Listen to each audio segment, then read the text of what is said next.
नमस्कार, मैं doctor Rama Srivastava, surgeon Indira Nagar Lucknow से आज कुछ बातचीत करना चाहती हूँ। Common causes of abdominal pain, पेट दर्द के आम तौर पे क्या क्या कारण हो सकते हैं, इस पर हम लोग बातचीत करते हैं।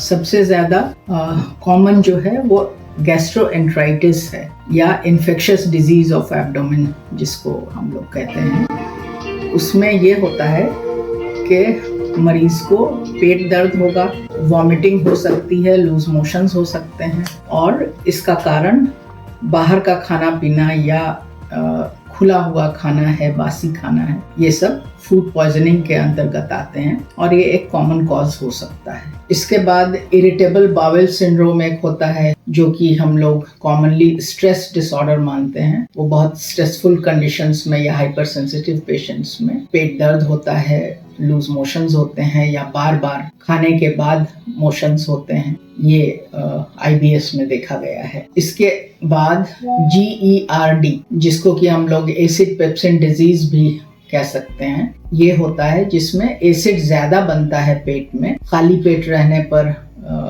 हो सकता है, खाली पेट में चाय कॉफी पीने पे हो सकता है, स्ट्रेस में हो सकता है, कुछ दवाइयों से हो सकता है, तो पेट में दर्द होता है और कई बार नोजिया एंड वॉमिटिंग भी हो सकती है। अन्य इन्फेक्शंस जैसे यूरिनरी ट्रैक्ट इन्फेक्शन हुआ या कोलाइटिस है, इसमें लोअर एब्डोमेन में पेन हो सकता है। इसके साथ ही साथ कुछ अन्य मेडिकल इलनेसेस या सर्जिकल इलनेसेस होती हैं, उनमें भी ये परेशानियां आ सकती हैं। क्रोन्स डिजीज है, सीलियक डिजीज है, फिर इंटरनल हर्नियाज कुछ होते हैं, उनमें पेट दर्द होता है। फीमेल पेशेंट्स में मेंस्ट्रुअल पेन, डिस्मेनोरिया जिसको हम लोग कहते हैं, ड्यूरिंग मेंसेस बहुत तेज दर्द होता है, वो हो सकता है। इसके अलावा कुछ सर्जिकल इलनेसेस हैं जैसे एक्यूट अपेंडिसाइटिस है या क्रोनिक अपेंडिसाइटिस है, उसमें पेट में दर्द होता है। ये रिलेटिवली यंगर एज ग्रुप में हो सकता है। गॉल स्टोन्स या कोलिसिस्टाइटिस, कोलेलिथियासिस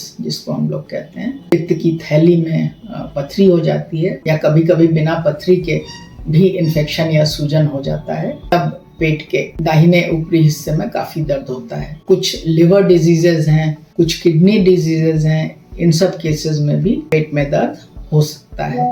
तो अगर दर्द हो रहा है और आसानी से अपने आप अथवा एक आध गोली खाने पर नहीं उससे छुट्टी मिल रही है, तो डॉक्टर को अवश्य दिखाएं। जो भी संबंधित जांच पड़ताल है वो चिकित्सक करेंगे स्वयं, और उसके बाद डायग्नोसिस कंफर्म हो जाने पे इलाज में बहुत सहूलियत हो जाती है और हर तरह के दर्द पे कंट्रोल हो सकता है, चाहे वो मेडिकल रीजन से हुआ हो या सर्जिकल रीजन से। Thank you.